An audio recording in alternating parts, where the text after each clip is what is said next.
എൻ്റെ പേര് രഞ്ജു. ഞാനിവിടെ കാക്കനാട് ഇൻഫോ പാർക്കിൽ വർക്ക് ചെയ്യുന്നു. ക്യൂബസ് എന്ന് പറയുന്ന കമ്പനിയിൽ സോഫ്റ്റ്വെയർ ആർക്കിടെക്റ്റായിട്ട് വർക്ക് ചെയ്യുന്നു. 2 months ആയുള്ളൂ ഞങ്ങളുടെ ഹൗസ് വാമിങ് കഴിഞ്ഞ് ഞങ്ങൾ ഇങ്ങോട്ട് ഷിഫ്റ്റ് ആയിട്ട്. ഞങ്ങൾക്ക് നേരത്തെ ഒരു ഫ്ലാറ്റ് ഉണ്ടായിരുന്നു ഇൻഫോ പാർക്കിൻ്റെ അടുത്ത് തന്നെ. ഒരു 2 BHK ഫ്ലാറ്റായിരുന്നു. ആ ഫ്ലാറ്റിലാണ് ഞങ്ങളൊരു 5-6 വർഷം താമസിച്ചുകൊണ്ടിരുന്നത്. അപ്പോൾ അതിൻ്റെ ഒരു സ്പേസ് കൺസ്ട്രെയിനും കാര്യങ്ങളൊക്കെ വന്നപ്പോഴാണ് ഞങ്ങളൊരു ചെറിയൊരു പ്ലോട്ട് വാങ്ങിച്ച് സ്വന്തം ഇഷ്ടത്തിനൊരു വീട് വയ്ക്കണം എന്നുള്ളൊരു ആഗ്രഹമായിട്ട് ഞങ്ങൾ ഇവിടെ തേവയ്ക്കുള്ളൊരു 5.25 സെൻറ്റ് സ്ഥലം വാങ്ങിച്ചത്. അപ്പോൾ ഇനീഷ്യലി നമുക്ക് ഒരു ലോങ് ടൈമിലേക്ക് ഒരു വീട് വയ്ക്കാം എന്നുള്ള രീതിയിലായിരുന്നു നമ്മൾ പോയത്. കൺസെപ്റ്റൊക്കെ വെച്ചിട്ടൊരു വീട് പണിയണം എന്നുള്ള രീതിയിൽ നമ്മൾ ജസ്റ്റ് ബേസിക് സ്റ്റഡി, ആരെയും കോൺടാക്റ്റ് ഒന്നും ചെയ്തില്ല. ഇനീഷ്യലി ഞങ്ങൾ ബേസിക്കലി ഞങ്ങളുടെ കുറേ വീടുകൾ കാണാനും ഞങ്ങൾ കുറേ സ്റ്റഡി ചെയ്യാനൊക്കെ ഞാനും വൈഫും കൂടി ഡിസ്കസ് ചെയ്ത് കുറേ പ്ലാനൊക്കെ ആക്കി വെച്ചു. അങ്ങനെ സെർച്ച് ചെയ്തുകൊണ്ടിരിക്കുന്ന സമയത്താണ് യാത്രാ ലിവിംഗ് ആർക്കിടെക്ട് ഫേം നടത്തുന്ന അജിത്തിനെ കണക്ട് ചെയ്യാനായിട്ട് സാധിച്ചത്. നമുക്ക് കുറച്ച് റിക്വയർമെൻറ്റ്സ് ഉണ്ടായിരുന്നു. അങ്ങനെ ഒത്തിരി വലിയ റിക്വയർമെൻറ്റ്സ് ഒന്നുമല്ല. 4 ബെഡ്റൂംസ് വേണം. താഴെ 2 ബെഡ്റൂം, മുകളിൽ 2 ബെഡ്റൂം. ബാക്കി ഇപ്പോൾ ലിവിംഗ് ആണെങ്കിലും ഡൈനിങ് ആണെങ്കിലും എല്ലാം ഫുള്ളായിട്ടൊരു ഓപ്പൺ കൺസെപ്റ്റിൽ വേണമെന്ന് നമുക്കുണ്ടായിരുന്നു. കാരണം നമ്മൾ ഫ്ലാറ്റിലായത് കാരണം ഓപ്പൺ കിച്ചണും ഓപ്പണൊക്കെ നമുക്ക് യൂസ്ഡ് ആണ്. പിന്നെ 2 കുട്ടികളാണ്. അപ്പോൾ അവർ വീടിൻ്റെ എവിടെയാണെങ്കിലും നമുക്ക് അറിയണം എന്നുള്ളൊരു ഇതോടുകൂടി വൈഫ് കിച്ചണിലാണെങ്കിലും ഞാൻ വർക്ക് ചെയ്യുകയാണെങ്കിലും ജസ്റ്റ് ഫുള്ളായിട്ട് ഒരു കണക്ഷൻ ഉണ്ടാവണമെന്നുള്ള രീതിയിലാണ് നമുക്ക് യൂട്ടിലിറ്റി സ്പേസ് കാര്യങ്ങളൊക്കെ കുറഞ്ഞാലും ഓപ്പൺ സ്പേസ് വേണമെന്നുള്ളൊരു കൺസെപ്റ്റാണ് നമ്മൾ അജിത്തിൻ്റെ മുമ്പിലേക്ക് വെച്ചത്. പിന്നെ നമ്മൾ ഡിസൈനിങ്ങിലും കൺസ്ട്രക്ഷനിലും പ്ലാനിങ്ങിലും ഒക്കെ ഏറ്റവും കൂടുതൽ നമ്മൾ ടൈം സ്പെൻഡ് ചെയ്തത് നമ്മുടെ next living, dining, patio, stair landing ഈ ഒരു ഏരിയയ്ക്ക് വേണ്ടിയിട്ടാണ്. ഇതെല്ലാം ഒരു സിംഗിൾ ഏരിയ ആയിട്ട് ഫീൽ ചെയ്യണം എന്നുള്ളത് നമ്മുടെ ഒരു ഇനീഷ്യൽ റിക്വയർമെൻ്റ് ആയിരുന്നു.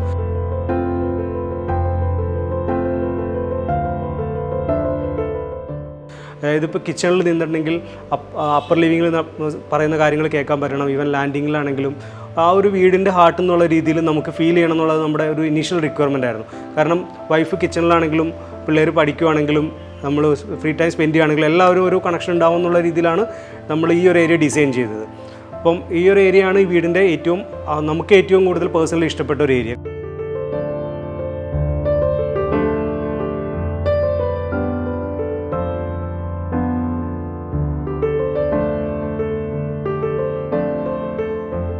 സ്റ്റെയറിൽ ഇങ്ങനെ ഒരു ലാൻഡിങ് കിട്ടണമെങ്കിൽ നമുക്കൊരു ഒരു 3+ മീറ്ററിൽ ലെങ്ത്തുള്ള ഒരു വാൾ വേണമായിരുന്നു.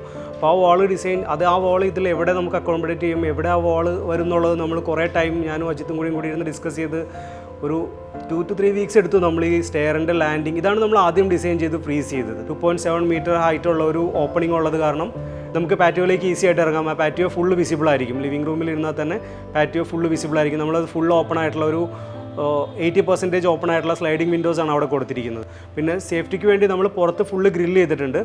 2 സൈഡും ഗ്രില്ലിട്ട് ക്ലോസ് ചെയ്തിട്ടുണ്ട്. മുകളിൽ ഗ്രില്ല് വിത്ത് ഗ്ലാസ് ആണ് ഇട്ടിരിക്കുന്നത്. ഒരു പെർഫോമൻസ് ഗ്ലാസ് ആണ് ഇട്ടിരിക്കുന്നത്. അപ്പോൾ നമുക്ക് വെയിലിൻ്റെ അത്രയും പ്രോബ്ലം വരത്തില്ല. അപ്പോൾ നമുക്ക് പകൽ ടൈമിലാണെങ്കിലും നമുക്ക് അവിടെ ഇരുന്ന് നമുക്ക് ടൈം സ്പെൻഡ് ചെയ്യാൻ പറ്റും. പിള്ളേർക്ക് ഡ്രോയിങ്ങിന് കളിക്കാൻ കാര്യങ്ങൾക്കൊക്കെ നമുക്ക് അവരവിടെയാണ് യൂസ് ചെയ്യുന്നത്. ബട്ട് അവിടെ യൂസ് ചെയ്തിരിക്കുന്ന കളർ തീം, ടൈൽ എല്ലാം സെയിം ആയത് കാരണം ഈ ഒരു ഡൈനിങ്ങിൻ്റെ എക്സ്റ്റൻഷനായിട്ട് തന്നെ നമുക്ക് ഫീൽ ചെയ്യും.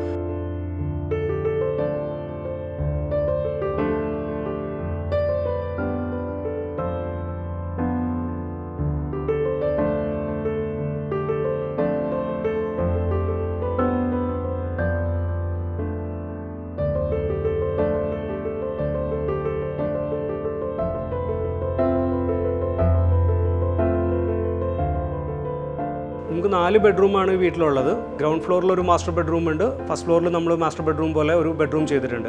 ആ ബെഡ്റൂമിലാണ് നമ്മൾ മാക്സിമം അത്യാവശ്യം വലിപ്പമുള്ളൊരു ബെഡ്റൂമാണത്. താഴത്തെ മാസ്റ്റർ ബെഡ്റൂം പറഞ്ഞു കഴിഞ്ഞിട്ടുണ്ടെങ്കിൽ അത് നമ്മൾ ഒത്തിരി കളർ കോമ്പിനേഷനും കാര്യങ്ങളൊന്നും യൂസ് ചെയ്തിട്ടില്ല. നമ്മൾ ഭയങ്കര മിനിമലിസ്റ്റിക് ആയിട്ടുള്ളൊരു കളർ തീമാണ് നമ്മളവിടെ യൂസ് ചെയ്തിരിക്കുന്നത്.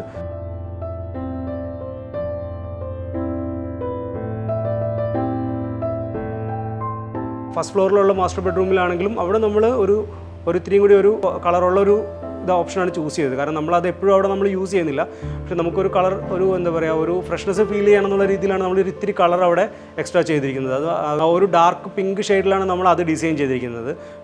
പിന്നെ നമ്മുടെ റിക്വയർമെൻ്റ് ആയിരുന്നു നമ്മൾ 2 ബെഡ്റൂമിലും മാസ്റ്റർ ബെഡ്റൂം ഫസ്റ്റ് ഫ്ലോറിലുള്ള ബെഡ്റൂമിലും താഴത്തെ ബെഡ്റൂമിലും നമ്മളൊരു സ്റ്റഡി ഏരിയ സെറ്റ് ചെയ്തിട്ടുണ്ട്. അത്യാവശ്യം സ്പേഷ്യസ് ആയിട്ടുള്ള സ്റ്റഡി ഏരിയ. ഇപ്പോൾ ഞാനിവിടെ വീട്ടിലിരുന്ന് വർക്ക് ചെയ്യുകയാണെങ്കിൽ പോലും പിള്ളേർക്ക് പഠിക്കാനാണെങ്കിലും അവർക്കും അത് യൂസ് ചെയ്യാവുന്ന രീതിയിൽ, ഇപ്പോൾ ഞാൻ ഫസ്റ്റ് ഫ്ലോറിലാണ് വർക്ക് ചെയ്യുന്നതെങ്കിൽ അവർക്ക് താഴെ ഇരുന്ന് പഠിക്കുന്ന രീതിയിലാണ് നമ്മൾ ഡിസൈൻ ചെയ്തിരിക്കുന്നത്.